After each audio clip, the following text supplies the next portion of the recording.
Hey guys, and welcome back to the channel. It is US Open 2024 preview and prediction time, and we've got an exciting one to get into today. It's Taylor Fritz versus Matteo Berrettini. And as you can see on screen, we have managed to partner up with Matchfollow Graphics, so you can see those beautiful graphics on screen.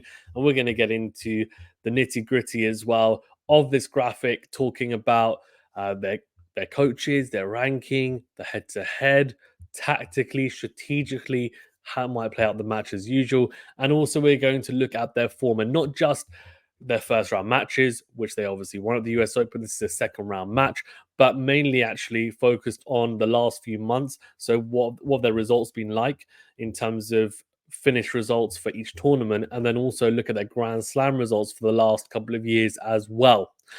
Ultimately, I'll give you guys my prediction as always, so stay tuned for that as well.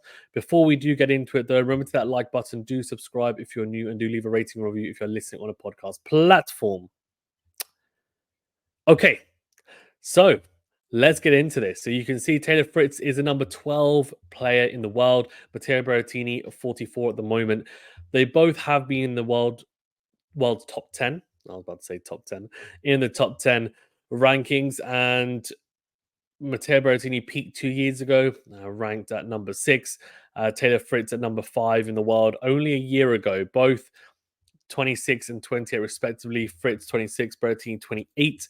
Berrettini's been struggling, of course, with injuries. He did have strapping on his right leg in the first round match that he played against Ramos Vinolas, and Taylor Fritz came through quite nicely against Ugo Carabelli, both players winning in straight sets. Okay, so in terms of other bits that might be of interest to you, coaches. So we know that in Taylor Fritz's corner, he's got Michael Russell and Paul Annacone. For Berrettini, Francisco Roig and Umberto Rihanna. And look, they're both sponsored by Hugo Boss, so the expectation is who is the boss here, which is a pretty good way of putting it. And Matchflow have given Taylor Fritz the edge in this one, 65% chance of winning compared to 35% for Matteo Berrettini. And if we then talk about the head-to-head, well, the head-to-head is 3-0 in favor of Taylor Fritz. So that is in keeping, I guess, with the historical results between these two players. Taylor Fritz has beaten him twice on outdoor hard and once on indoor hard. Some matches have been pretty close. The last one last year at the United Cup was a very tight one, 2 tiebreakers, and the 2 tiebreakers were 7-4, 8-6 that Taylor Fritz managed to come out on top in. So, yeah, not super straightforward by any stretch of the imagination, but Fritz seems to be able to boss, excuse my pun, boss Matteo Berrettini at the moment, that is, anyways. In terms of the form for both players, and I want to talk about it tactically because I know you guys are going to be waiting for that. We can very briefly talk about the last couple of months and then we'll dive into a more holistic view of looking at Grand Slams, etc. as well. So you can see here for Taylor Fritz, he's had some decent results, a couple of quarterfinals, one in Rome, one in Queens. In Wimbledon, of course, as well, lost to Massetti, won Eastbourne, so a title won there as well. And then Olympics, I mean, it's on clay.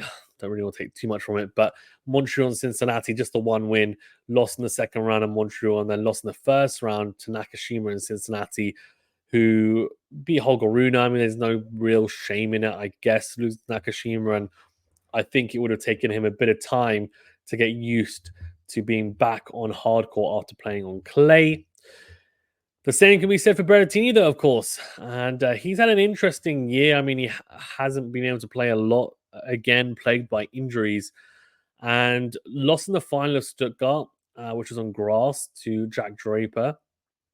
And then apart from that, nothing really to speak of much at Halle or Wimbledon. And he lost to Sinner at Wimbledon in the second round. There's no shame in that. Gustard and Kitzbühel, 2 clay court events. He managed to win both of those. I think Gustard was an impressive one, beating Felix Auger-Aliassime, Tsitsipas, Halis, Galan. I mean, they're all very solid clay quarters. Kitzbühel, a little bit less in terms of, well, definitely not as many high-profile names in there, but still an impressive win, including players like Tabio.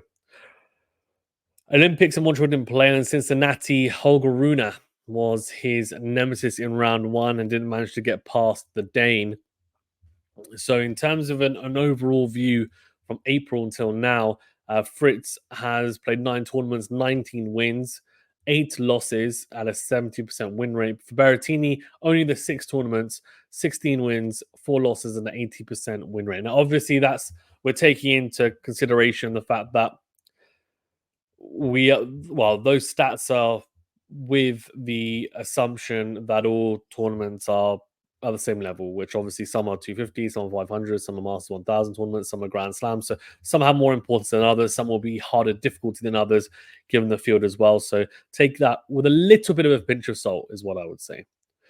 Then, if we look at it all the way back from July 2023, so we're taking it a whole year or more, even and looking at the results, I mean, for Fritz, we can look at it from a high level. So 16 tournaments for Fritz, 32 wins, 15 losses, 68% win rate. For Berrettini, 8 tournaments, 6 wins, 8 losses, 43% win rate. So you can see the difference in win rate favoring Fritz over a longer period of time.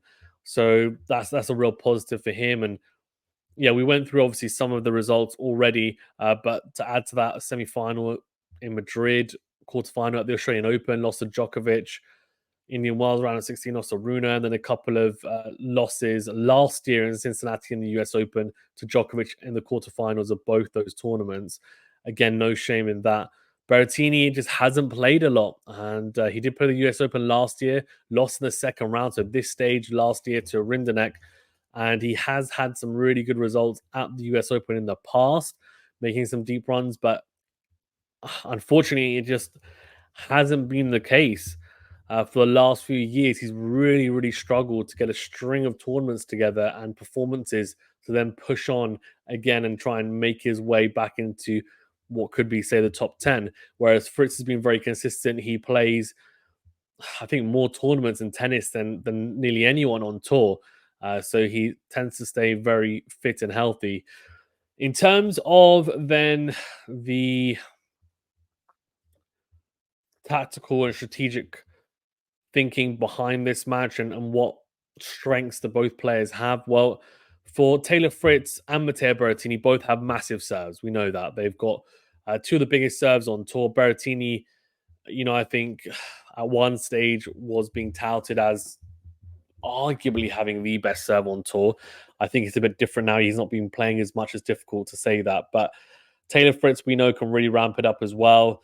I think there's been a little bit of, not criticism, but I think there's been a thought about Taylor Fritz and his serve that he doesn't quite hit spots as he should. I think he has been improving on that.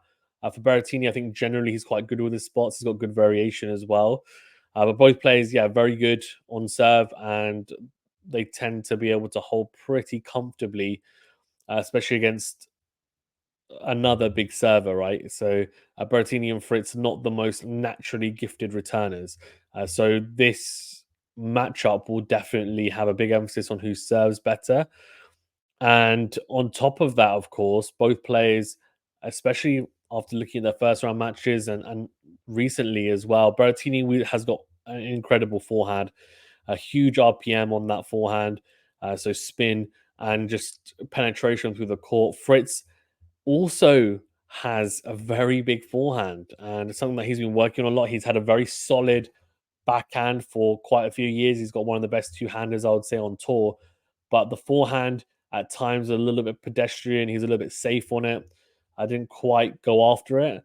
Now he is, and I think he's realizing that he needs to.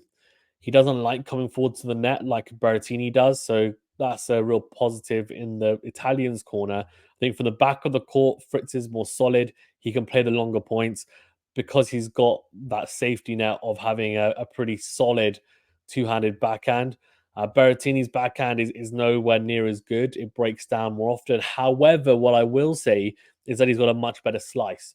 And that variation will be really, really important against Fritz, because Fritz is the type of player who loves playing against someone who's going to play the same rhythm, the same pace of ball, because he feeds off that. He's the type of player that if you put him in, an indoor hard court with still conditions, with balls and courts that are going to bounce, you know, are going to bounce consistently, he will be a real problem for you. I think as soon as the elements start coming into play, it can be a little bit more tricky for him. For example, at Wimbledon against Massetti started shaping, chipping the ball into the wind, using the conditions, and Fritz really struggled, and that's why he ended up losing that match actually after being up as well in it. For Berrettini, I think he handles the outdoor conditions a bit better, and that could be a factor. We don't exactly know what the weather's going to be like. It's going to be hot, we know, but in terms of wind, for example, we have no idea in terms of knowing what the conditions will be like. But look out for that. If it does start getting a bit gusty, look at how Fritz is playing. How does he handle it? Like, has he learned from that match against Massetti, for example? Then you also have to look at, so from the back of the court, we've kind of established, I think Fritz is the more solid of the two. Berrettini's got the better slice, so he's got arguably better variation. And not arguably, he does have better variation. I think Fritz is more solid. The longer points will favor him. And I think he's able to at times outmuscle and outpower players from the back of the court. And he would potentially have that opportunity against someone like a Berrettini, especially in the backhand to backhand exchanges. I think he'll try and dominate those, and he'll try and get to Berrettini's backhand as much as possible. I don't think he'll mind too much Berrettini slicing that ball. He'll pick it up quite nicely. Being a tall man, Fritz, he does get down quite well from what I've seen as well. In terms of movement as well, and we'll talk while we stick to the back of the court, I think Berrettini moves pretty well. He does. But Fritz moves a lot better. And I don't think Fritz is actually the most athletic on tour. I think he's maxing out his athleticism, in all honesty. But he does move better than Berrettini, in my opinion. He's still not a Djokovic, Alcaraz, Runa, Sinner type specimen, that's for sure. But he is definitely someone who, in my opinion anyway, is at least the average kind of level of movement on tour, I would say. Berrettini, I think, sometimes leaves a little bit to be desired on that front. I know there's also injuries. He had strapping, for example. I do wonder sometimes whether he's holding back a little bit in chasing balls. But I think generally speaking, he's not towards the top end, and I don't even think he's that average. And that might sound harsh, but I just don't think he is. What Berrettini does have, though, to his advantage is the other aspects of his game in comparison to Taylor Fritz. So, for example, utilizing the drop shot. I saw him utilizing that a lot in practice at Wimbledon. He also used it when he did play, the couple of matches he did play. I think it's a really useful tool against someone like Fritz, who isn't, as I said, as quick as, say, a Sinner who Berrettini played in the second round of Wimbledon. And that's a really good change up to have if they're exchanging and Berrettini feels like he wants to finish the point earlier, which he will try to do. He will try to pull the trigger earlier. He'll try to be proactive in the points. He doesn't want the points to get super long. He will then utilize that drop shot, for example. He will utilize coming into the net as well. He's got really good hands and he approaches quite well behind a really kind of knife-like backhand slice as well at times. And occasionally he might get past and he has to accept that. But I think in the net, he's actually very good. He's got great hands. It's just that approach shot needs to be on point against someone even like Fritz, who, as I said, not the most athletic, but he hits a very clean ball. And if it's in his hitting zone, then you're in trouble. And I also think for Berrettini, what's going to be really important as well, for me anyway, is those cat and mouse points, right, at the net. And I guess the drop shot and coming forward to the net, it will drag Fritz to the forecourt anyway. That's where he wants Fritz to be because Fritz is not very comfortable transitioning coming forward to the net. He's not. I think we've seen it a lot, and it's definitely something that's still lacking in his game. He's clearly been trying to work on it. I've seen it at times, but it's still not supernatural. And even against a player like Ugo Carabelli, and that's no offense to his caliber of tennis and status, but he was winning the majority of those cat and mouse points around the net. Fritz was actually, those little touch points. Fritz was losing them, and Berrettini might need to drag Fritz forward at times. And the drop shot doesn't need to be a winner; it can even be just to drag Fritz forward. The issue Berrettini is going to have, though, is that his movement is not elite. So if he drags him forward and Fritz hits a pretty good approach, Berrettini might not be able to pick him off with a lob or a pass if he's on the stretch. So he's going to have to be very selective about when he does play it. And I'm talking about these guys like the old men. They're not, of course, they move unbelievably well generally, but I'm just comparing them to some of the other guys on tour at the moment because there's some incredible physical specimen on tour at the moment. So I think I've actually summed up pretty well strategically and tactically how it might play out. I think for me, Berrettini, in terms of things he needs to do to win. He needs to serve well, which I think both do anyway. Also needs to be really good behind the serve. Needs to try and hit as many forehands as possible as well. And I think he needs to try and engage in the forehand as much as possible. I think that's a positive for him. Try and change direction first, be the proactive one, shorten the points with the drop shot and also net play, and bring Taylor forward, make him feel uncomfortable. That's what he needs to do. And also use the changeup of the backhand slice to disrupt the rhythm of Taylor. I think rhythm change is going to be really crucial for Berrettini. For Taylor Fritz, again, yeah, serving well is really important. And actually, for him, he just needs to stay really solid from the baseline. Try and get to Berrettini's backhand as much as possible and try and engage in those backhand to backhand rallies. And he knows that he can control those for the most part and be offensive when it comes to Berrettini changing the pace with the slice, for example, picking that up, using angles well. I think Fritz has been really good at times the last couple of years of being able to pick up nice angles, not just trying to hit through the court with depth, but also finding those really good angles and dragging Berrettini around, making him feel uncomfortable, making him defend, right? Which isn't what Berrettini wants to do, and Berrettini isn't the best at defending. So, yeah, I think that's, in my opinion, what Fritz has to do. He needs to stay patient at times as well. If Berrettini's hammering him with the serve, with the forehand, be patient, don't get frustrated, and then he can just weather that storm because he'll have his own chances as well to be on the front foot. In terms of prediction, it's tough to go against Taylor Fritz just because of the matchup historically, and also if you think about it as well. But I'm not also convinced about Berrettini's leg, and that's a real problem. I think if it goes long, I think he'll struggle. I'm going to go with Taylor Fritz in 4 sets. I think Berrettini will take a set, but I think Fritz will get the win. And let me know in the comment section below who you've picked and why. I'm very interested to hear your thoughts. And we'll see you later on for some live streams and some more match previews. Thank you very much, guys. Stay safe and well, and we'll see you on the next video.